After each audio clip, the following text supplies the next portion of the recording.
সকলকে স্বাগত। আমি প্রগতি শুরু করছি আজকের সংবাদ। শুক্রবারের ঘটনা যাতে শনিবার না ঘটে তার জন্য শনিবার সকাল থেকে বেলদা কলেজ সহ পাশাপাশি এলাকায় এক প্রকার পুলিশি প্রহরায় পরীক্ষা সম্পন্ন হলো বেলদা কলেজে। পুলিশ কর্তারা দাঁড়িয়ে থেকে পরীক্ষা শুরু করে শেষ পর্যন্ত পরীক্ষার্থীদের বাড়ি পাঠায়, তবেই তাদের দায়িত্ব শেষ করলেন।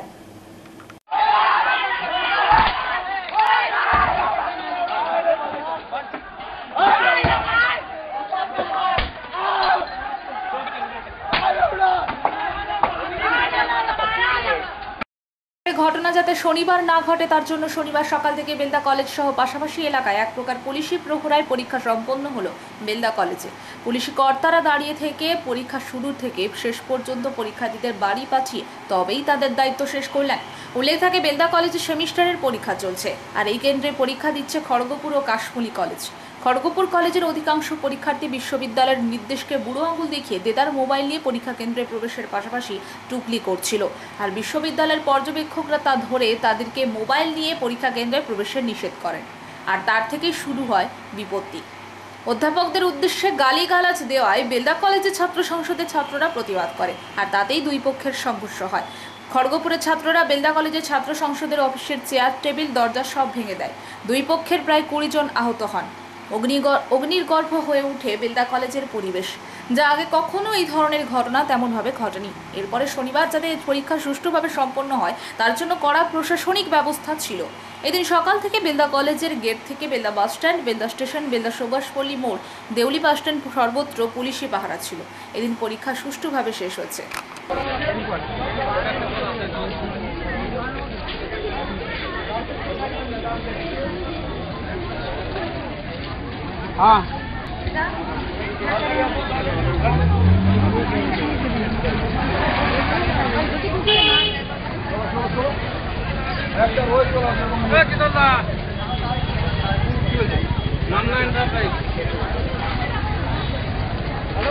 চলে যাও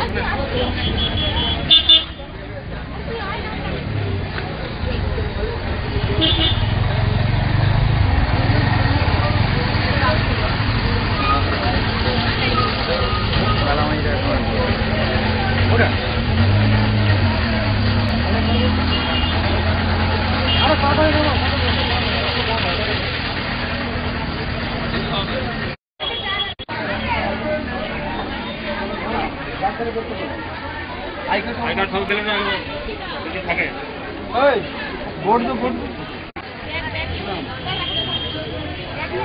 দেখ তো বাদিকে রেখে দিয়ে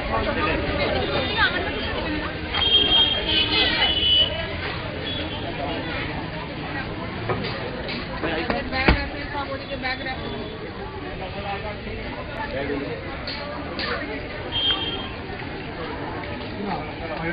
বাদিকে রেখে দিও।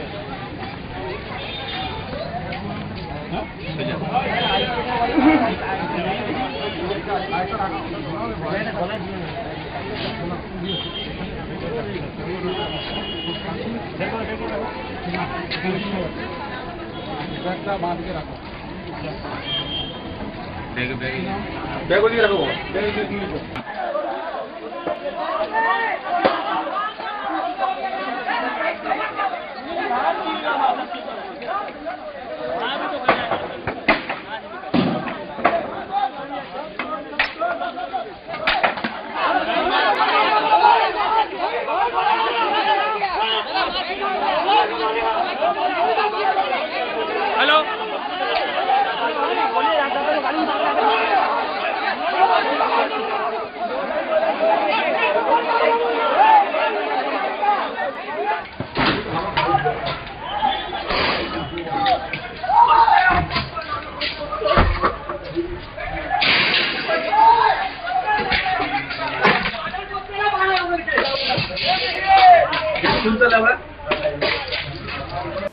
তীব্র দাবদাহে এক প্রকার জ্বলছে সারা বাংলার সঙ্গে পশ্চিম মেদিনীপুর, পূর্ব মেদিনীপুর ও ঝাড়গ্রাম জেলার বাসিন্দারা।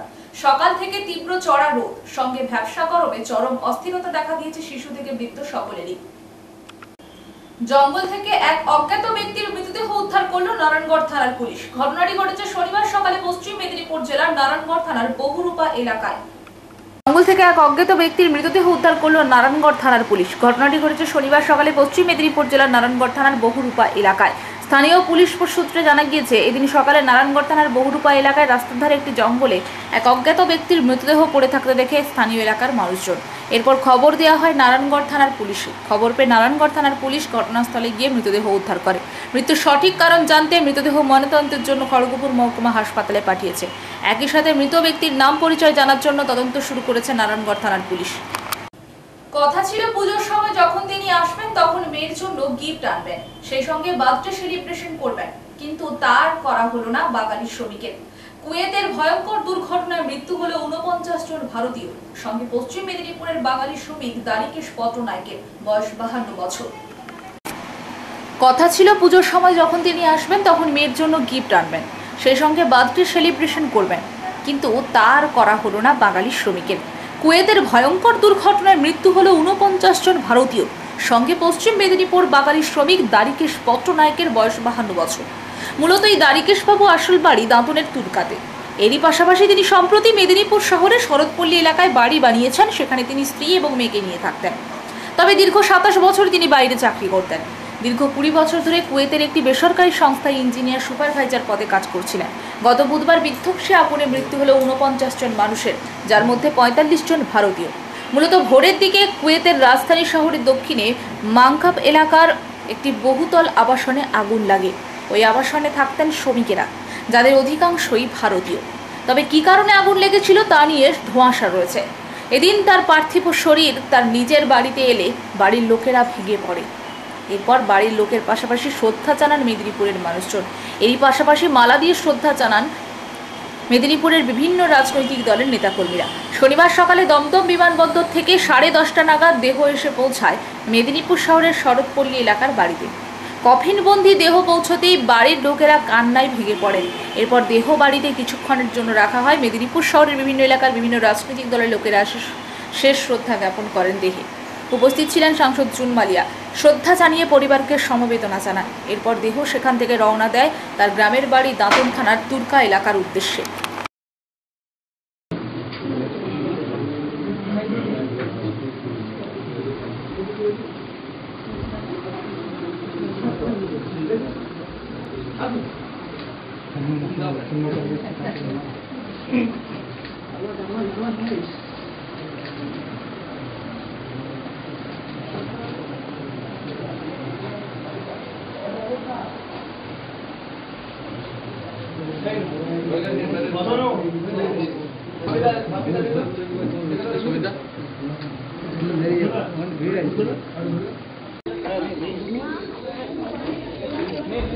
মেদিনীপুরে নিয়ে আসা হলো দারিকেশ পট্টনায়কের দেহ। কুয়েতে কিন্তু আগুনে দারিকেশ পট্টনায়ক তার নিয়ে আসা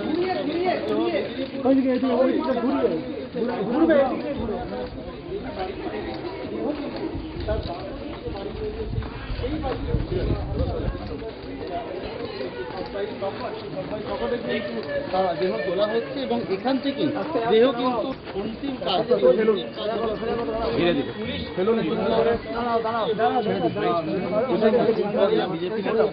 সবাই প্রত্যেকে কিন্তু এসেছেন। ইতিমধ্যেই সেই ছবি আমরা তুলে ধরছি রিপাবলিক বাংলার মধ্যেই। দেহকে কিন্তু তুলে দেওয়া হয়েছে বাড়িতে।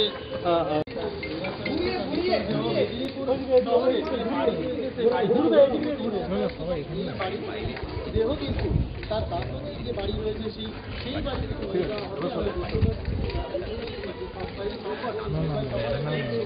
দেহ তোলা হচ্ছে এবং এখান থেকে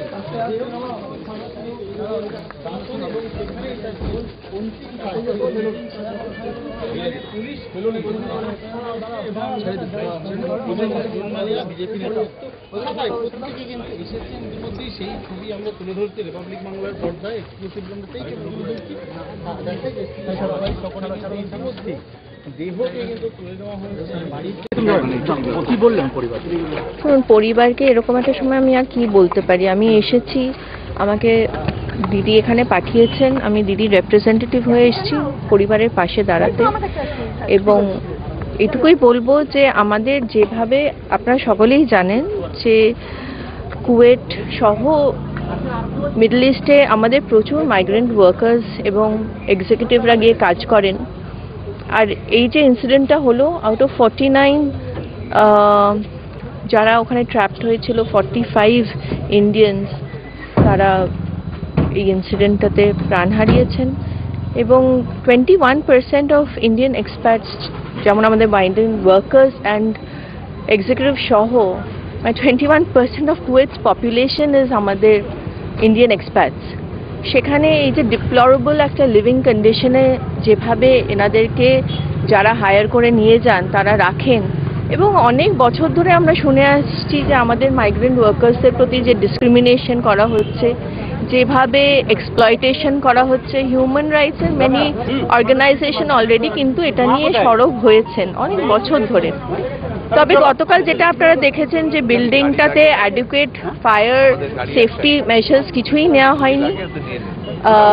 ছাদের দরজা বন্ধ ছিল, লক ছিল, যার ফলে যারা ছাদে যেতে চেয়েছিল সেই সময় তারা যেতে পারেনি এবং তারা সবাই ট্র্যাপড হয়ে সাফোকেটেড হয়েই বেশিরভাগ আমাদের সবাই they lost their lives. It's such a tragic incident. মানে 2 ডজন গ্যাস সিলিন্ডার নিচে কিচেনে রাখা ছিল, সেখান থেকেই হয়তো উৎসটা সবাই মনে করছে এবং তার সাথে সাথে এই যে ঘরগুলোতে বিভিন্ন কম্পার্টমেন্টস করা হয়েছে তাদেরকে রাখার জন্য, সেগুলোও কিন্তু সবই লাইক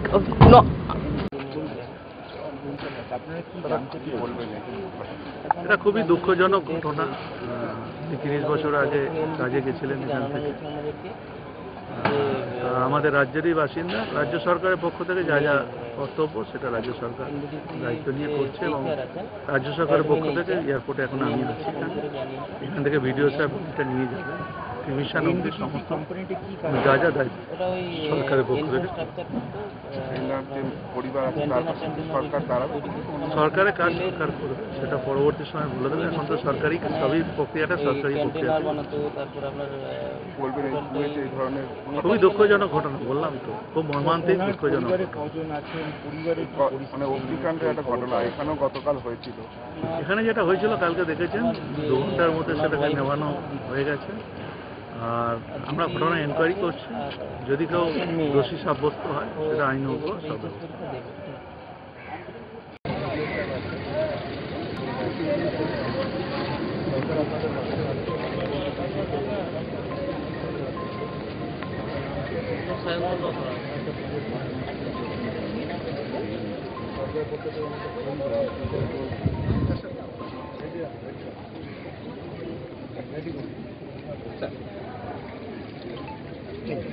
যাবো একটু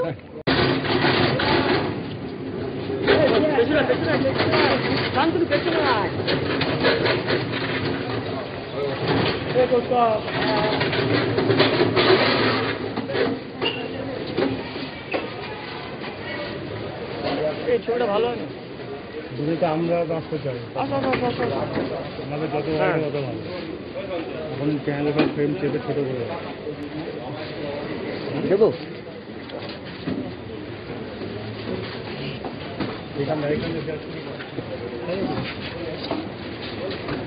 অত্যন্ত মর্মান্তিক এবং মেদিনীপুরের মানুষ। কালকে আমি ওনার বাড়িতেও গেছিলাম, বাড়িতে ওনার স্ত্রী।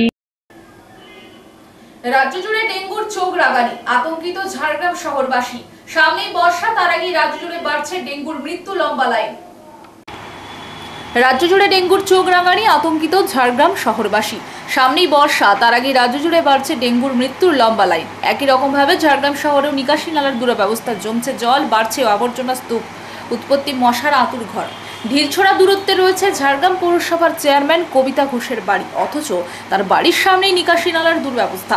রীতিমতো ঝাড়গ্রাম সুপার স্পেশালিটি হাসপাতালের জ্বরের উপসর্গ নিয়ে ভর্তি রয়েছেন একাধিক রোগী। বাড়ি বাড়ি গিয়ে সার্ভে করছেন ডেঙ্গি প্রতিরোধ সহায়করা, মানুষকে সচেতন করছেন, অথচ চেয়ারম্যানের বাড়ির সামনেই ডেঙ্গির আতুর ঘর। হুঁশ নেই পৌরসভা কর্তৃপক্ষের। সাধারণ মানুষ অভিযোগ তুললেও কবে ঝাড়গ্রাম শহরের 18টি ওয়ার্ডে হাল ফিরবে তার দিকে তাকিয়ে রয়েছেন এলাকার সাধারণ মানুষ। বিরোধীরাও পৌরসভার বিরুদ্ধে প্রশ্ন তুলছেন।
কি নাম আপনার? শ্রীকান্ত মাহাতো। শহরের বুকে কি সমস্যা হয়েছে? সমস্যা বলতে ডেঙ্গুর বেড়েই চলেছে ঝাড়গ্রামে। এই প্রচুর ড্রেন হয়ে গেছে, ড্রেনের কোনো নিকাশি ব্যবস্থা নেই। ড্রেন করে দিয়েছে পৌরসভা থেকে, কিন্তু তার কোনো নিকাশি ব্যবস্থা নেই। জল জমা হয়ে যাচ্ছে, সেটা থেকে মশার লাফা তৈরি হচ্ছে, সেইখান থেকে মশক করতে হচ্ছে। এই যে আবর্জনা চারিদিকে দেখুন, ঝাড়গ্রাম শহরে 18টা ওয়ার্ডের মধ্যে প্রতিদিকে আবর্জনা নালা সব জল জমা হয়ে আছে। এর জন্য ডেঙ্গু বেড়েই চলেছে। সেটা থেকে আপনারা আতঙ্কিত? হ্যাঁ, আতঙ্কিত। সামনে বর্ষা আসছে, এর ফলে আবার সমস্যা বাড়বে। তার জন্য কোলাঘাটের পয়াগে অভিযুক্তদের বাড়ির দরজা ভেঙে বিপুল পরিমাণ বাজি এবং বাজি তৈরির মশলা উদ্ধার করল পুলিশ। গতকাল গভীর রাত্রে অভিযান চালিয়ে কোলাঘাটের পয়াগ গ্রামে বিপুল পরিমাণ বাজি এবং বাজি তৈরির মশলা উদ্ধার করল পুলিশ। কোলাঘাটের পয়াগে অভিযুক্তদের বাড়ির দরজা ভেঙে বিপুল পরিমাণ বাজি এবং বাজি তৈরির মশলা উদ্ধার করল পুলিশ। গতকাল গভীর রাত্রে অভিযান চালিয়ে কোলাঘাটের পয়াগ গ্রামে বিপুল পরিমাণ বাজি এবং বাজি তৈরির মশলা উদ্ধার করল পুলিশ। গ্রেপ্তার হওয়া আনন্দ মাইতি এবং স্বপন মাইতির বাড়ি থেকে প্রায় 2 কুইন্টাল বাজি এবং বাজি তৈরির মশলা বাজেয়াপ্ত করে পুলিশ। রীতিমতো দরজা ও চাবি ভেঙে বাড়ি দুটিতে ঢোকে পুলিশ এবং এই বিপুল পরিমাণ বাজি উদ্ধার করে পুলিশ। যদিও বাড়িগুলিতে কেউ ছিল না, কারণ বিস্ফোরণের দিন থেকেই সবাই বাড়ি ছাড়া রয়েছে। বিজেপির অভিযোগ, প্রকৃত তদন্ত হোক। পুলিশ শাসক দলের আঙ্গুলি হেলনে কাজ করছে। এখন ধরপাকড় হবে, গ্রেপ্তার হবে, আবার কিছুদিন পরে ফের বাজি তৈরি হবে। শাসক দলের মদতেই এই অবৈধ বাজি নির্মাণ চলত। এই বিপুল বাজির প্রমাণ করে এই জায়গায় বাজি তৈরিও মজুত হতো। যদিও তৃণমূলের বক্তব্য, বিজেপি ভাবে ওরা ক্ষমতায় এলে স্বর্গ করে দেবে, কিন্তু যা পরিবর্তন হওয়ার নয়। বাজি হাব তৈরি হবে কোলাঘাটে, শব্দবাজির পরিবর্তে গ্রিন বাজি তৈরি হবে। গাছ লাগান প্রাণ বাঁচান, বৃক্ষরোপণের এই স্লোগান বর্ষার অক্ষরে অক্ষরে পালন করেন ঝাড়গ্রামের জুনশোলার বাসিন্দা বিশ্বজিৎ পাল। প্রাণ বাঁচান, বৃক্ষরোপণের এই স্লোগান বর্ষায় অক্ষরে অক্ষরে পালন করেন ঝাড়গ্রামের জুনশোলার বাসিন্দা বিশ্বজিৎ পাল। পেশায় রেলকর্মী বিশ্বজিৎ সপ্তাহে 6 দিন থাকেন কর্মস্থল কলাইকুণ্ডায়, আর গাছের টানে শনিবার সন্ধ্যায় চলে আসেন গ্রামের বাড়িতে। সেখানে অবসরের সময়টুকু ব্যস্ত থাকেন বীজ বল তৈরি করতে। মাটি আর জৈব সারের মিশ্রণে থাকা বীজের অঙ্কুরোদ্গম হয় ভরা বর্ষার জলে। জন্ম নেয় একটা ছোট্ট চারা গাছ, প্রকৃতির নিয়মে যা পড়ে ফুল ও ফলে ভরিয়ে দেয়। দেশ বিদেশে বৃক্ষরোপণের এই সুপ্রাচীন প্রথাকে আঁকড়ে চিরসবুজ করতে চান নিজের এলাকা। বীজবল ফেলে অরণ্য সম্পদ বৃদ্ধির যেমন চেষ্টা চালান, তেমনি মানুষসহ পশু পাখিদের খাদ্যের যোগানও বাড়তি গুরুত্ব পায়। তবে নির্বিচারে গাছ কাটা আর বনে জঙ্গলে আগুন ধরিয়ে দেওয়ার ঘটনায় উদ্বেগ প্রকাশ করেছেন পরিবেশ সচেতন বিশ্বজিৎ পাল।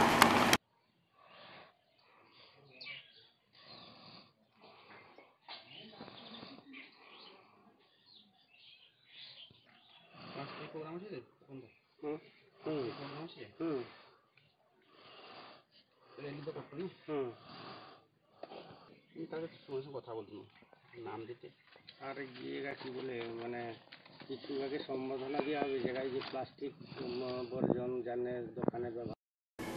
শনিবার সকালে পশ্চিম মেদিনীপুর জেলার নারায়ণগড়ের বেলদাতে মহেশ নবমী উপলক্ষে বেলদা শহরে একটি বর্ণাঢ্য পদযাত্রার আয়োজন করা হয়।